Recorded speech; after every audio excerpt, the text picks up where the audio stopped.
یہ ایک ویڈیو میں نے ڈالی ہے، گھروں کو آباد کرنے کے لیے عقل کی ضرورت ہے، لڑائی اور جھگڑے کی ضرورت نہیں۔ یہ اس کا دوسرا حصہ ہے۔ تو یہاں تک بات ختم ہو گئی تھی، بیچ میں کال آ گئی تھی تو استاد محترم فرماتے کہ آپ جب پیسے گن کر دو گے کہ پیسے جو ہیں میں نے فلاں کے دینے ہیں، بقایا 500,000 بچتے ہیں، اس سے آپ گھر کا بھی خرچہ کرنا ہے، باقی جو ہے ہمارے جو ہے اور بھی کام آئیں گے۔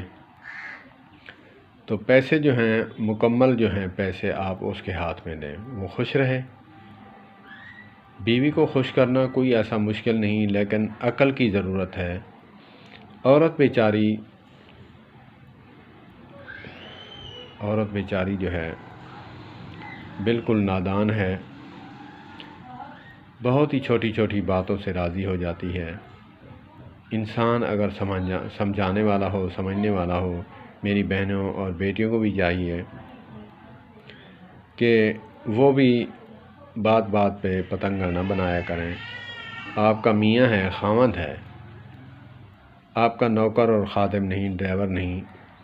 چاہے جیسے آپ مرضی اس کو پھیرو یا اس کو کہو آپ کی مانے۔ کچھ باتیں مرد مانتے ہیں، کچھ نہیں مانتے، کچھ اپنی منوا لیا، کچھ اس کی مان لی، تبھی چلتا ہے کام۔ تو اللہ پاک سب گھروں کو آباد و شاد فرمائے، اور مردوں کو بھی، نوجوانوں کو بھی عقل کے ساتھ اپنے گھر کو مینجمنٹ کرنے کی توفیق عطا فرمائے۔ السلام علیکم ورحمۃ اللہ وبرکاتہ۔